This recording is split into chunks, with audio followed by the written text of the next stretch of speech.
Buenos días, le habla la doctora María del Pilar Calle La Rosa. Yo trabajo en el Instituto Nacional de Ciencias Neurológicas en el Departamento de Neurovasculares. Soy neuróloga, especialista en enfermedades neurovasculares. Hoy vamos a hablar sobre el manejo del infarto cerebral agudo o similar en cuanto a concepto, enfermedad cerebrovascular isquémico agudo. Aquellos pacientes que dentro de las 72 primeras horas y que no están dentro o de los criterios para hacer un manejo de trombolisis.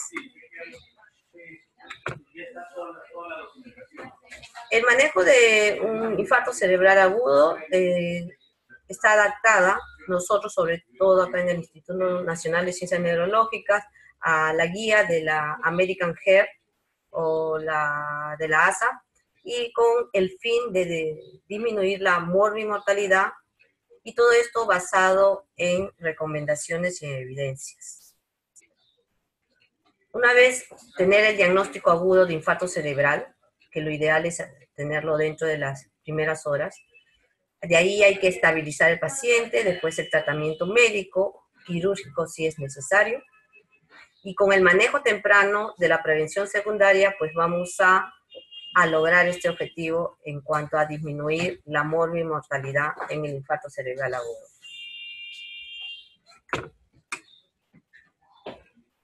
En algunas partes o algunas instancias del manejo no hay realmente un soporte basado en evidencias, pero existen recomendaciones específicas sobre bases fisiopatológicas o experiencia de práctica de expertos.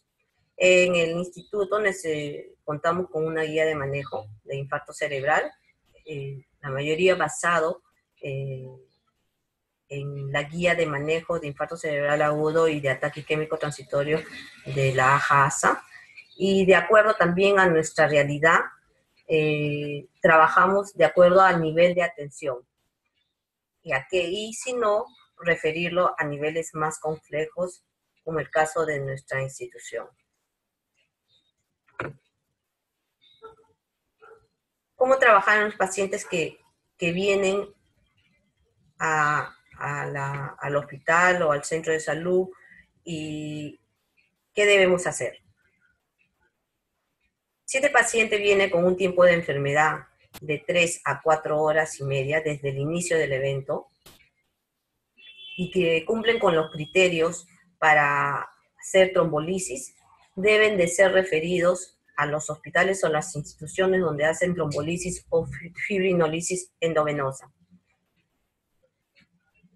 Ustedes deben de tener ya en contacto con los hospitales o los institutos en el cual hacen trombolisis y referirlos dentro de este tiempo. Lo ideal es que lleguen dentro de la primera hora, contactarnos con nosotros o hospitales de salud también, y hacer la atención más rápida para que reciban tratamiento endovenoso. Los pacientes que tienen de 3 a 4 horas y media para hacer trombolisis tienen criterios de inclusión y criterios de exclusión, y eso está pegado en la página web del instituto y en las guías de manejo de pacientes con infarto cerebral para hacer trombolisis. En aquellos pacientes que tienen menor de 6 horas, pueden entrar a hacer trombolisis y también trombectomía, que tampoco no lo hacemos acá en la institución. Y el manejo del que vamos a hablar ahora es el manejo de pacientes con infarto cerebral que no cumplan con los criterios de inclusión y que es manejo general, de cuidados generales. Y son mayor de 6 horas, ¿no?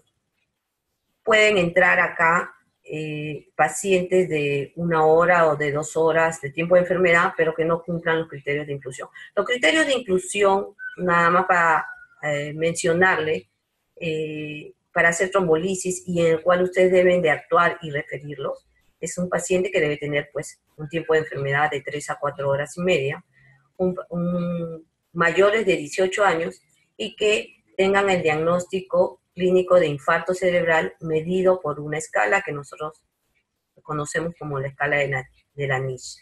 Esos 3 criterios son para poder conectarse con otra institución y referirlos de inmediato. Entonces vamos a hablar sobre las medidas o cuidados que debemos de tener un paciente con ACV isquémico agudo que no cumple criterios de inclusión para trombolisis. El soporte general y manejo de las complicaciones. Primero hay que hacer monitoreo cardíaco. Esto es importante en estos pacientes. Lo ideal es tener un monitoreo cardíaco dentro de las primeras 24 horas. Si no la tienen, por lo menos un electrocardiograma, hacerlo en emergencia. Y eso es para detectar arritmias, principalmente la fibrilación auricular, que es la principal causa de infartos cerebrales de origen cardioembólico. Entonces, un monitoreo del esto es un nivel de evidencia 1B.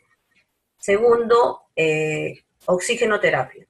En pacientes con infarto cerebral no a todos se pone oxígeno, solo si tienen menor de 94 de saturación, por ciento de saturación de oxígeno, ahí recién le podemos poner cánula binasal a 2 litros o máscara de Venturi si requiere mayor oxigenación. 3, la hipertermia.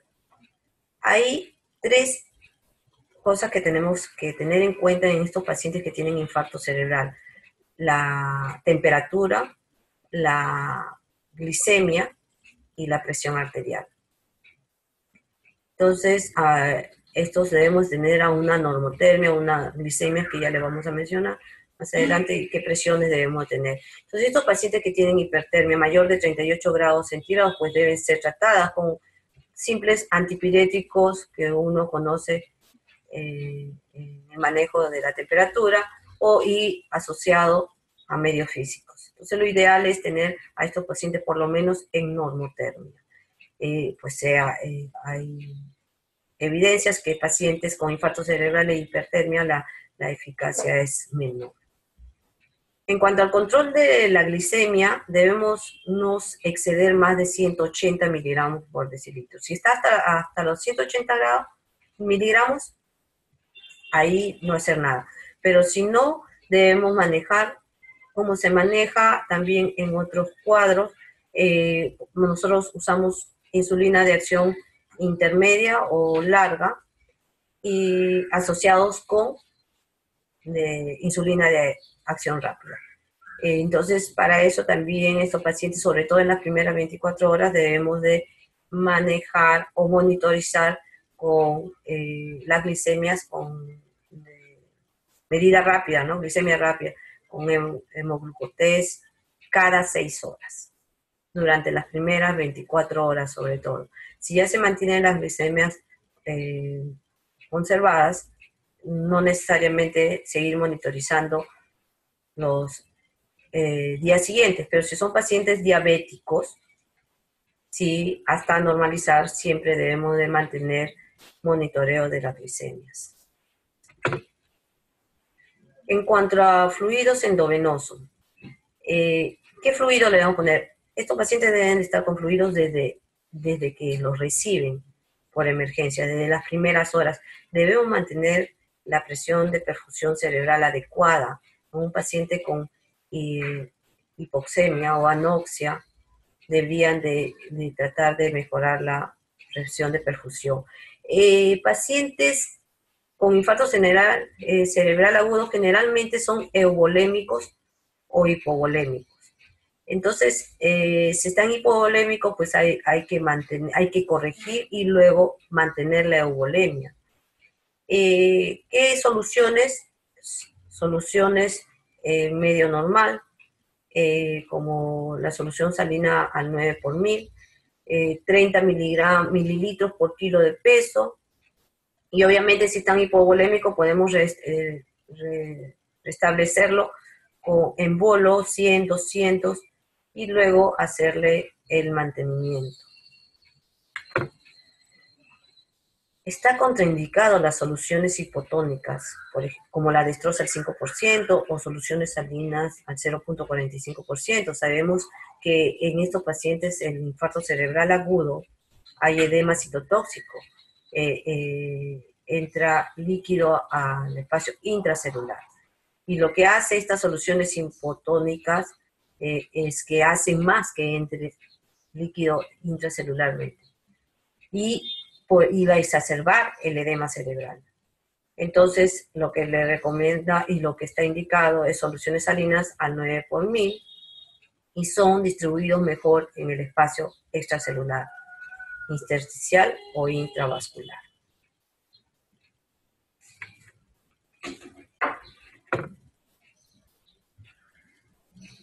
Como ya le he mencionado, hay que mantener una buena presión de perfusión cerebral. Y una buena presión de perfusión cerebral es manteniendo una buena presión arterial media también. Porque la presión de perfusión cerebral es la diferencia de una presión arterial media menos la presión venosa central. Entonces, la hipovolemia puede predisponer a hipoperfusión cerebral y exacerbar el daño cerebral. Puede haber compromiso renal y también potenciar la trombosis. En casos de hipotensión arterial, buscar la causa, porque no es muy frecuente. Entonces hay que buscar etiologías como infarto agudo del miocardio, hemorragia digestiva alta, disección aórtica, embolia pulmonar, para poder resolver el problema. Otra importante como prevención es en estos pacientes, sobre todo los pacientes que tienen infarto cerebral mayor, con compromiso del estado de conciencia, que están postrados. Entonces, estos pacientes hay que darle anticoagulantes subcutáneos. Tenemos a los de bajo peso molecular o la no fraccionada. Todos sabemos que es para evitar una trombosis venosa profunda o una tromboembolia pulmonar. Tenemos a los de bajo peso molecular, como la enoxaparina, que vienen de 0,4 a 0,6 mililitros, que es 40 miligramos, 60 miligramos, de acuerdo al peso. Se le pone una ampolla subcutánea cada 24 horas.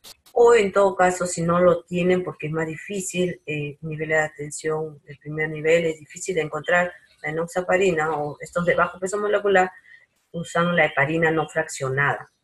Y estas se ponen 5.000 unidades subcutáneas cada 12 horas.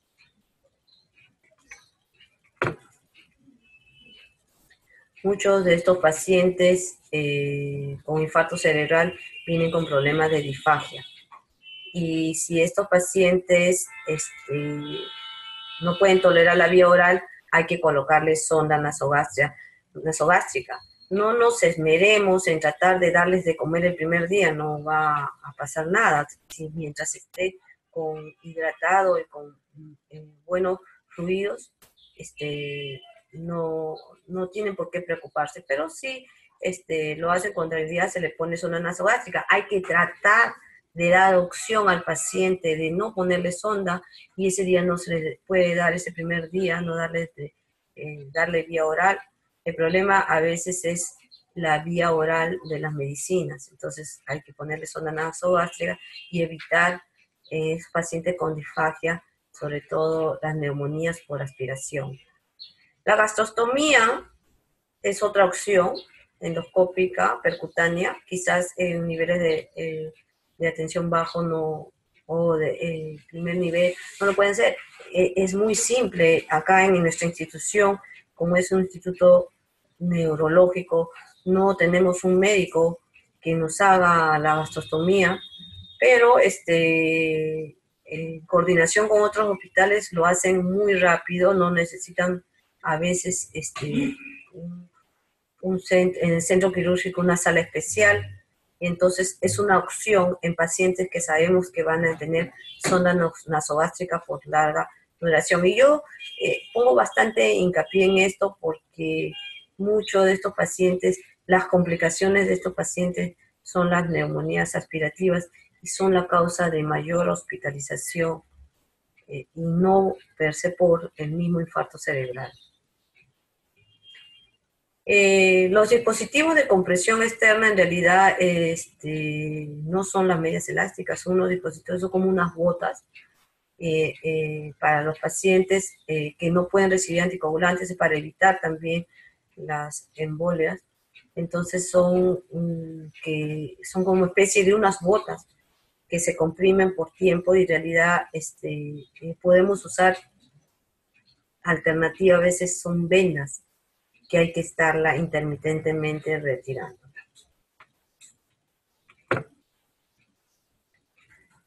Con respecto al manejo de la presión arterial en estos pacientes, a elegir los antihipertensivos, no hay unos,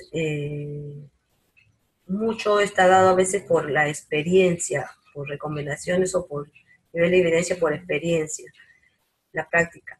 En los pacientes dentro de las primeras 24 horas, deberíamos de mantener, no bajar la presión arterial menos de 220, la presión arterial sistólica, y no bajar la presión arterial diastólica menos de 120. Si están por encima de eso, es donde vamos a actuar. En nuestro medio tenemos la betalol, no todos, no en todo sitio. El abetalol, que es un beta bloqueador, el enalaprilato, que es un inhibidor, ECA, es un IECA endovenoso, y bueno, el nitroprusiato de sodio. El abetalol vienen en ampollas de 20 miligramos.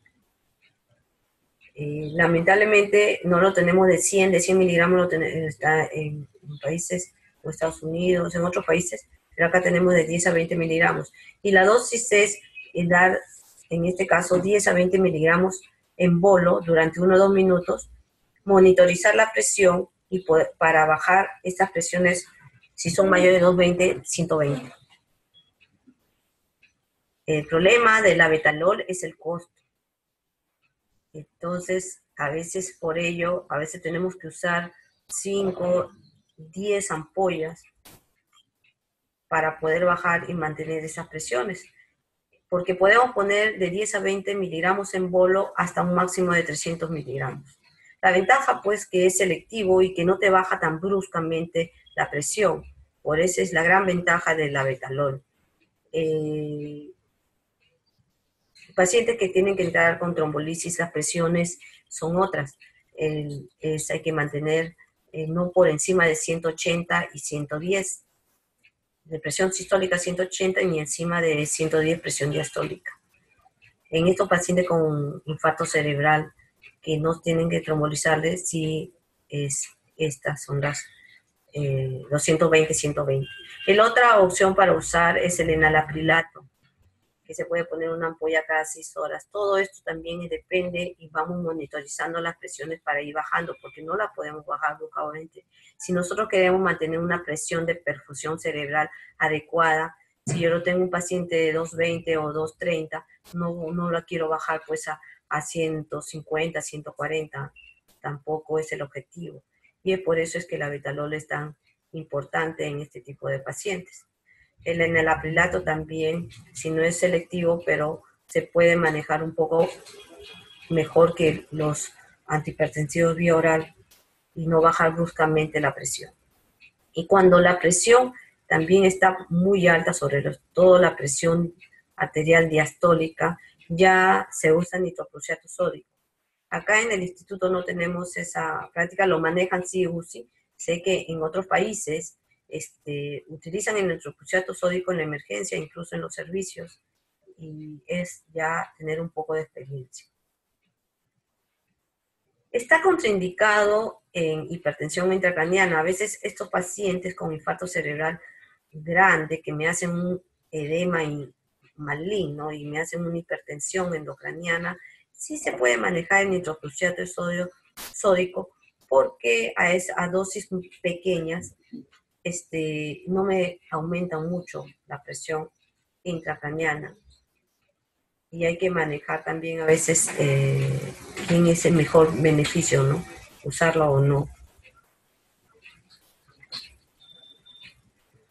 Entonces, durante las primeras 24 horas, bien claro está que manejar presiones, bajarse las presiones arterial sistólica de mayor de 120 y la presión arterial diastólica mayor de 110. Esto no, realmente, y el nivel de evidencia importante no la tiene, siempre hay una cierta controversia. Mencionan también en la misma guía de que se puede, si las presiones se tienden a estar altas, se puede bajar un 15% dentro de las 24 horas. Pero sí, en la mayoría manejamos estos conceptos. Y después de las 24 horas, sí mantener por menos de 140 y 90 milímetros de mercurio. Entonces, en cuanto a qué antihipertensivos manejar, no está determinado después de... Esos son los antihipertensivos que comúnmente conocemos. ¿Qué antihipertensión manejamos nosotros acá en el segundo día?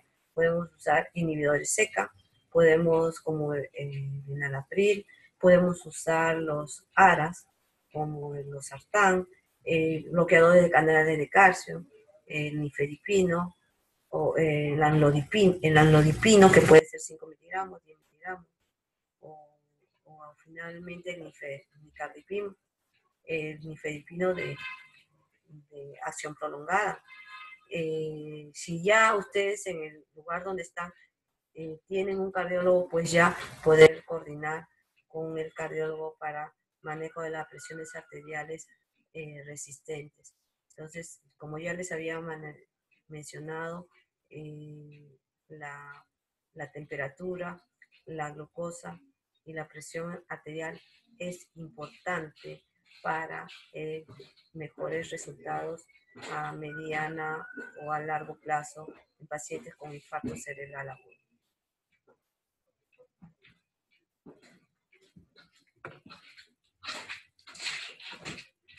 En cuanto a antiagregantes, el uso de antiagregantes y estatinas en pacientes con infarto cerebral, si bien es cierto, vamos a usarlo desde el paciente que ingresa.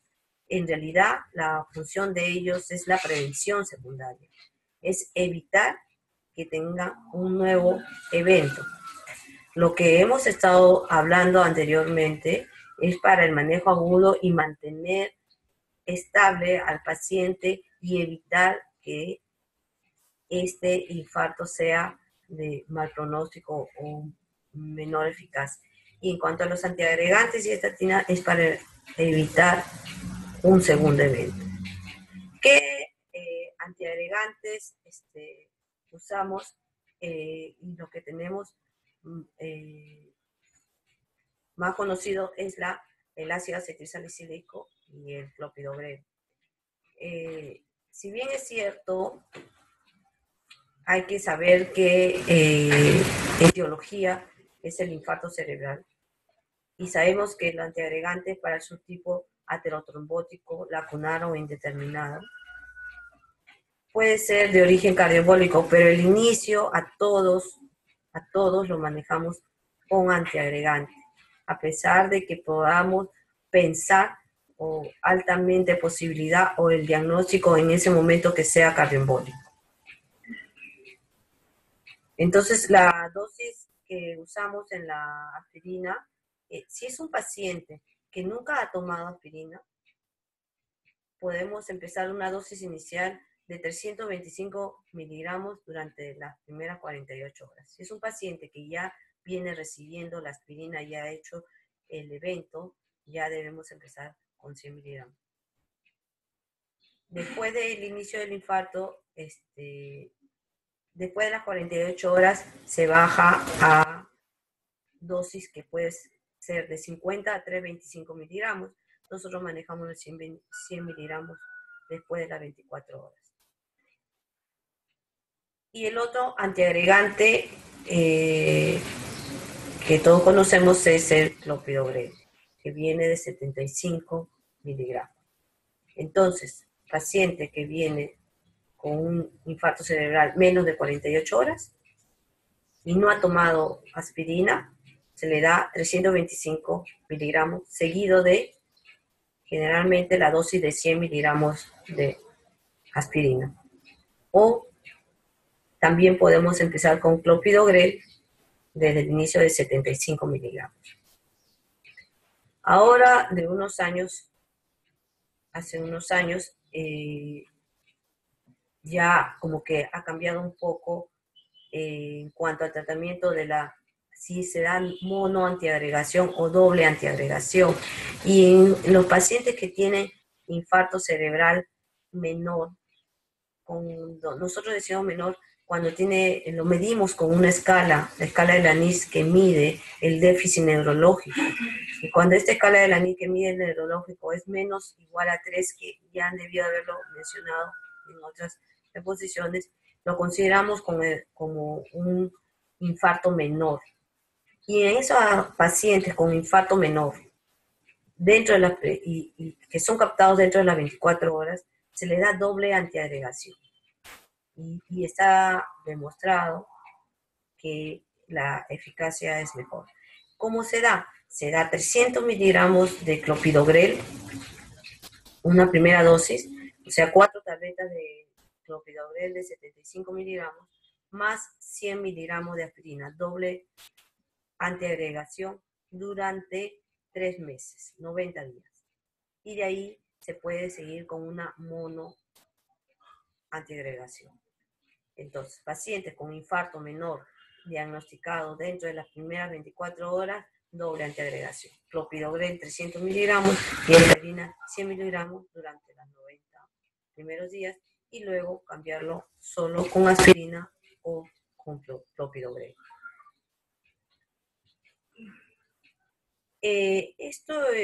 Si ustedes tienen la opción o donde están, ya no es en el agudo necesariamente, pero si tienen que hacerle, pueden hacerle un eco Doppler carotidio o un Doppler transcranial y nosotros vemos que tienen una estenosis mayor del 50%, vamos a darle también doble antiagregación. Paciente con infarto cerebral con estenosis de la arteria cerebral mayor de 50 se recomienda aspirina en vez de la doble antiagregación en vez de anticoagulante. Esto es lo que ya les había mencionado. Paciente con infarto cerebral sintomático a una estenosis intracraneal severa que se diagnostica por estudio de vasos, por un examen de estudio de vasos, puede ser por doble transcranial, puede ser por un angioten, puede ser por un angioresonancia, y a ellos se les debe de dar doble antiagregación clopidogrel de 75 miligramos y aspirina de 100 miligramos por 90 días. Así como le hemos hablado de la antiagregante, para prevención secundaria también está recomendada las estatinas. Es para disminuir, como ya le he dicho, el riesgo de ictus y eventos cardiovasculares en todos los pacientes con infarto cerebral de origen aterosclerótico. Y esto es importante con niveles de LDL, que es una molécula de colesterol que conocemos, el colesterol malo, el LDL, que tengan mayor de 100 miligramos, con o sin evidencia de otro factor de riesgo. En ellos está recomendado las estatinas. Las terapias hay estatinas de alta intensidad, de moderada intensidad y de baja intensidad. Las de alta intensidad y moderada intensidad tenemos a la atorvastatina y la rosuvastatina. Ninguna de estas dos estatinas son de baja intensidad. Entonces, estos pacientes deben ser iniciados con estatinas de alta intensidad. Y se debe dar, hay un punto de corte en la edad menor de 75. Si es paciente que viene con infarto cerebral, viene mayor de 75 años, no se les debe dar de alta intensidad. Tenemos la atorvastatina de 80, de 40 y de 20 miligramos. El de 80 y 40 miligramos son de alta intensidad y el de 20 miligramos son de baja intensidad. De moderada intensidad. No tenemos de baja intensidad en atorvastatina. Entonces, en pacientes con infarto cerebral menor de 75 años, le podemos dar 80 o 40 miligramos. Si es pacientes mayores de 75, le vamos a dar en esta fase aguda 20 miligramos. Entonces, nuestro punto de corte es la edad. Pero de acuerdo al ATP4, que es un manejo que utilizan los cardiólogos y que nosotros hemos tratado de adaptarnos, el manejo de las estatinas en estos pacientes con infarto cerebral con respecto a la edad y con el ATP4. Entonces, el ATP4 lo que nos dice es que los pacientes que tienen, que reciben 80 miligramos, van a bajar el LDL en más del 50%. O los que la atorvastatina de 40 miligramos van a bajar el LDL en el 30-50%, y la atorvastatina de 20 miligramos va a bajar el LDL menor de 30%. Entonces, si tenemos un paciente que tiene 60 años y tiene una LDL de 150, va muy bien en estos pacientes con infarto cerebral ponerle una atorvastatina de 80 miligramos. Si el paciente, para bajarle más del 50% de LDL, si me tiene un LDL de 100, pues va muy bien un paciente menor de 75 años darle una atorvastatina de 40 miligramos. Entonces, lo ideal es que estos pacientes con infarto cerebral tengan menores de 100 miligramos y más aún menor de 70 miligramos. Entonces, manejamos en estos pacientes con infarto cerebral agudo las estatinas con un punto de corte de la edad de 75 años y el manejo del ATP4. La rosuvastatina también de 20 tienen de alta intensidad de 20 y de 10 y de moderada intensidad de 5 y tienen el mismo concepto de lo que hemos hablado con la estatina, con la atorvastatina.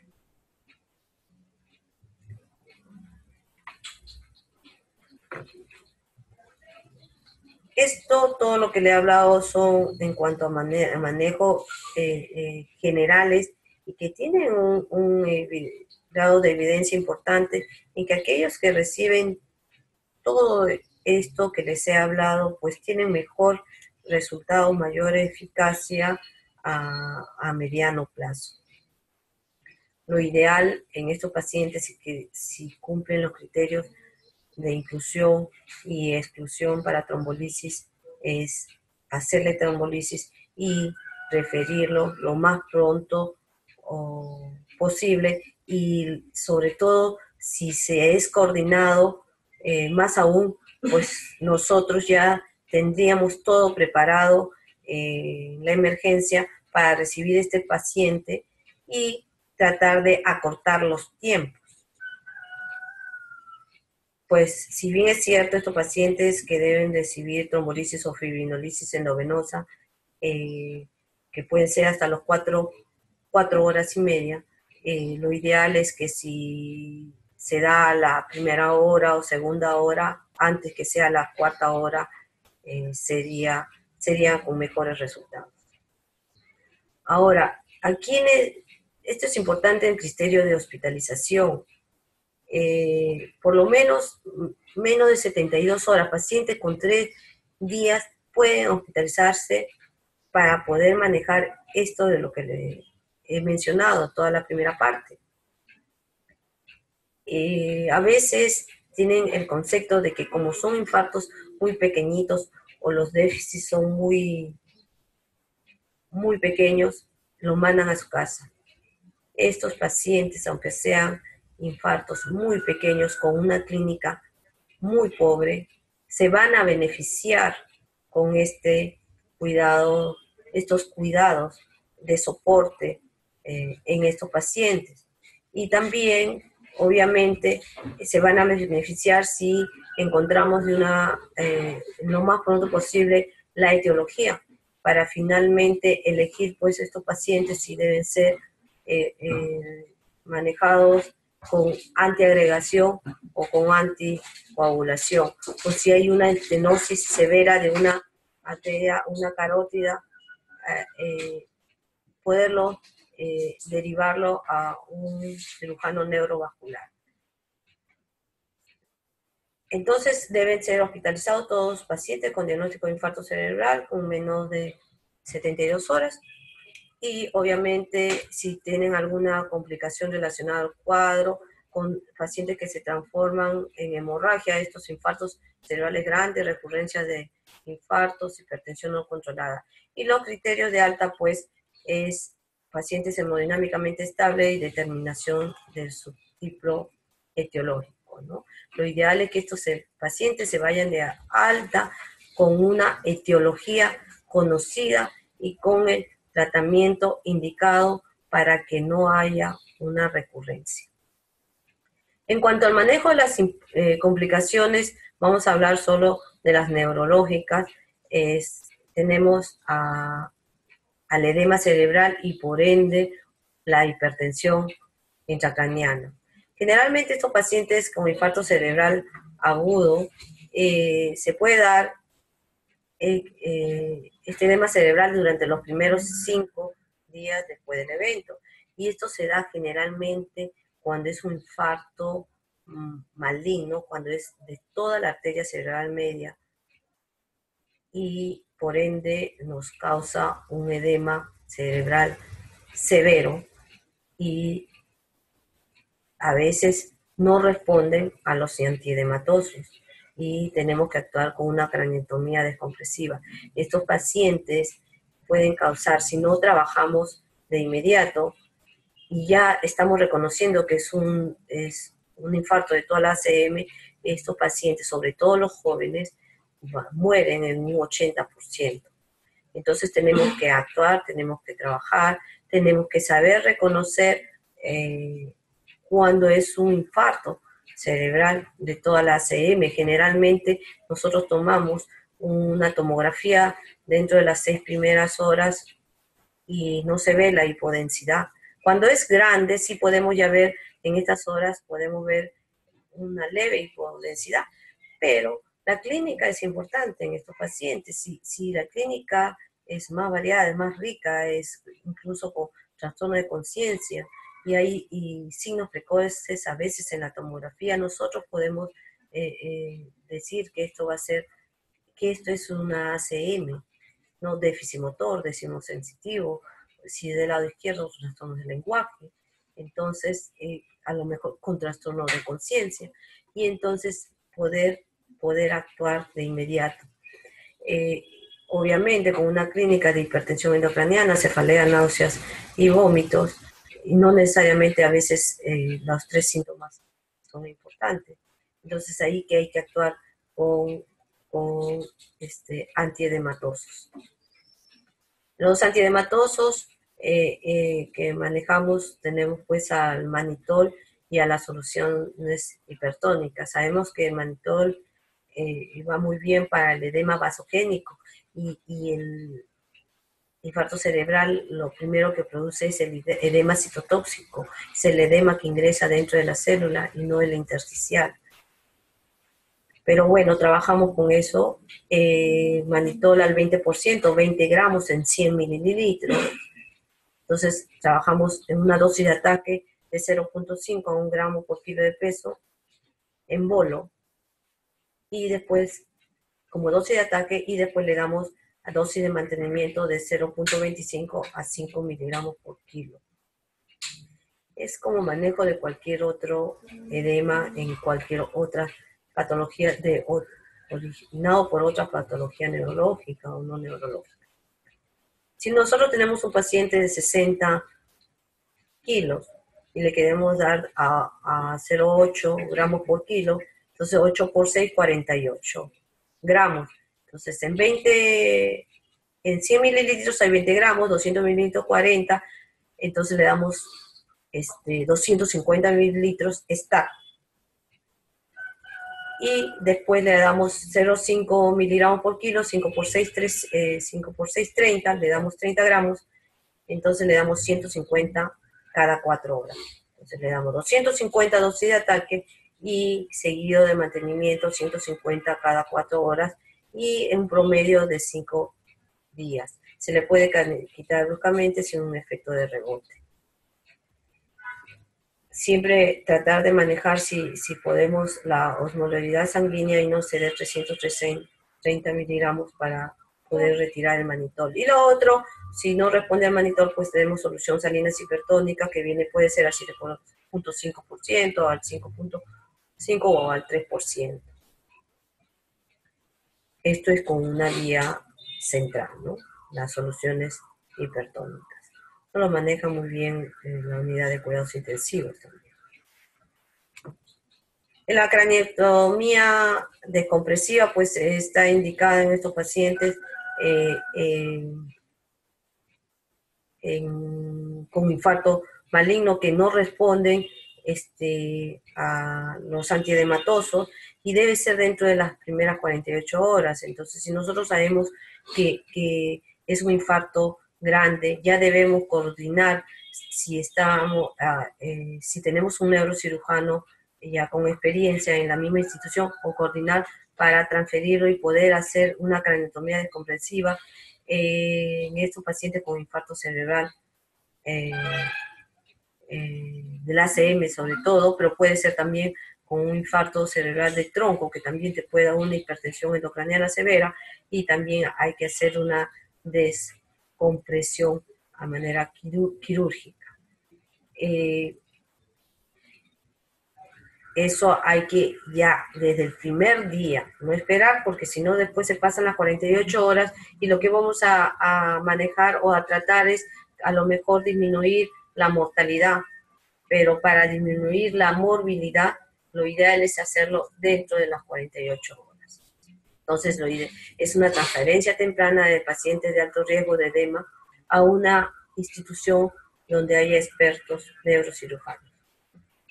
En cuanto también al manejo quirúrgico, nos ayuda mucho el drenaje ventricular, sobre todo en pacientes que hacen un infarto de tronco y me pueden producir una hidrocefalia secundaria por compresión, puede ser del cuarto ventrículo, y entonces ahí es necesario también un drenaje ventricular y coordinar con neurocirugía. Estas medidas realmente van a salvar al paciente o van a disminuir la morbilidad. Finalmente, también otra de las complicaciones son las convulsiones. Realmente las convulsiones son manejadas como cualquier otro tipo, como otras convulsiones por otras causas. Si son crisis, un estatus epiléptico en el cual no cede, pues nosotros usamos acá la fenitoína endovenosa, la epaminización, que puede ser de 15 a 18 miligramos por kilo de peso, y pasarlo endovenoso lento, ¿no? 30 minutos. A veces puede producir flebitis y podemos pasarlo en un poco más de tiempo.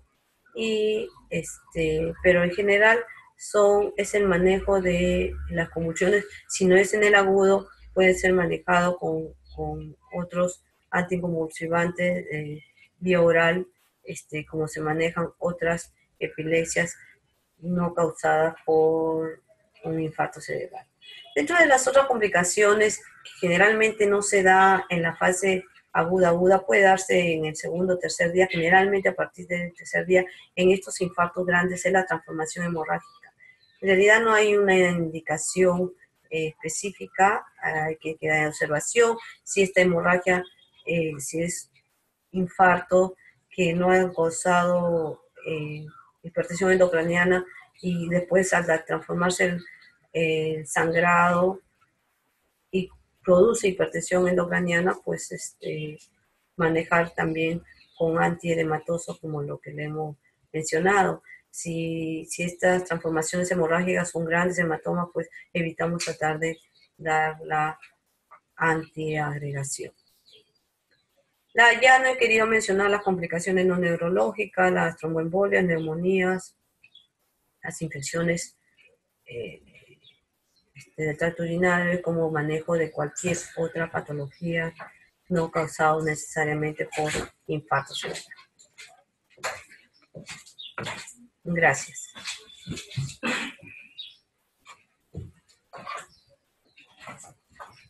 Si tienen alguna pregunta,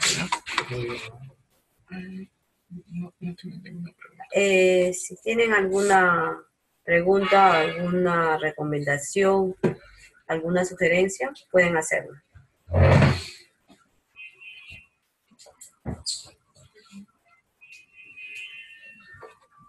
Yo lo que quiero es, a ver, acá hay una pregunta, la vamos a leer, de Tere SC. Dígame, ¿qué hospitales están capacitados o implementados para este manejo de SB agudo? ¿Solo los nacionales y los de salud y el resto? Pregunta ante una emergencia, ¿a dónde llevar al paciente? Fractura de cadera, no atienden ni en el mismo hospital de Angamos de salud.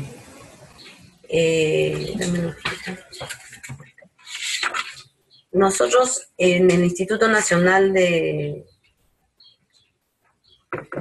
acá donde trabajo, neurológica, hacemos trombolisis y tenemos conectado lo que hacemos, hacemos guardias no presenciales. Entonces, los de neurovasculares nos llaman por teléfono y acudimos acá al Instituto Nacional de Ciencia Neurológica.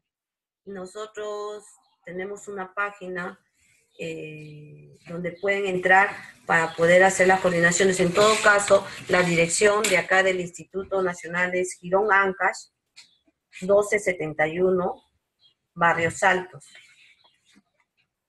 Y coordinar con el teléfono es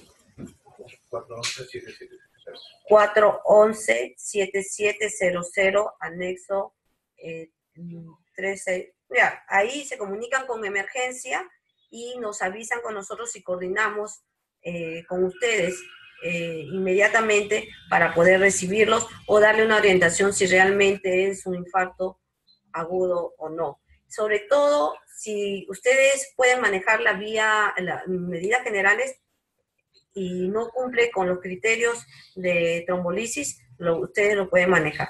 Si no, ya coordinamos si es que el paciente cumple con los criterios de trombolisis para poderla recibirla inmediatamente y hacer todas las coordinaciones acá en la institución.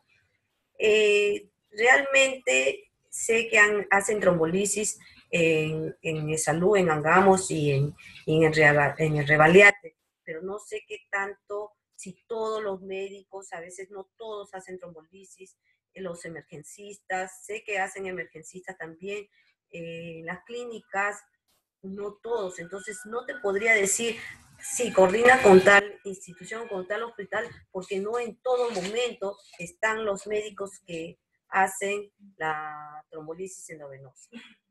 Pero es importante pues tratar de coordinar antes, ustedes como en la institución, ya hablar, conversar con las diferentes instituciones, conversar con nosotros mismos también para ver una mejor coordinación, una mejor comunicación, cómo podemos entrar en red para poder hacer esto efectivo para el beneficio de nuestros pacientes.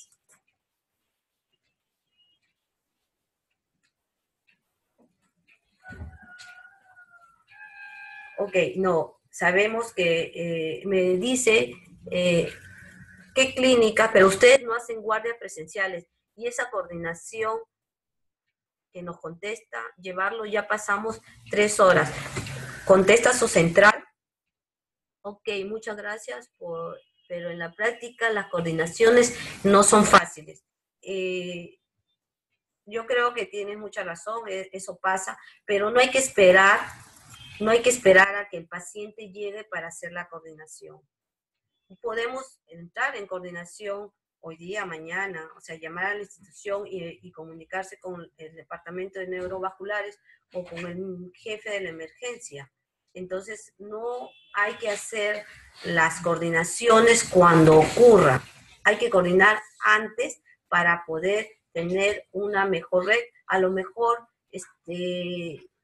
por un celular nosotros podemos darle a ustedes y ser directo. Nosotros sabemos que son 3 horas, 4 horas, sí lo logramos. Mientras que ustedes me avisan donde trabajen, nosotros ya está llegando el médico de neurovasculares acá para ya hacer el tratamiento. Sí se puede, sí se puede. Pero sí, mejor es coordinar antes que ocurra. Somos anexo de emergencia. El anexo de emergencia es 316 o 338. Entonces marcan al 411-7700 y ese es el anexo.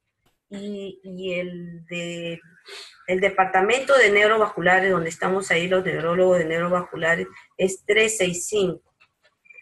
Ahí somos 6 médicos que hacemos trombolisis, pero ya hay médicos en emergencia que ya están tomando experiencia y ya hacen la trombolisis. Sería para nosotros muy importante, no solo con usted, doctora Teresa, sino con todas las instituciones y poder coordinar y poder trabajar en conjunto y hacer esas transferencias y todo como esto, ya les he dicho, en beneficio. No solo transferencias, sino también a lo mejor el manejo de estos cuidados generales, sugerencias. Estamos nosotros para ayudarlos, para capacitarlos y poder solucionar todo de acuerdo al nivel de atención que ustedes tengan.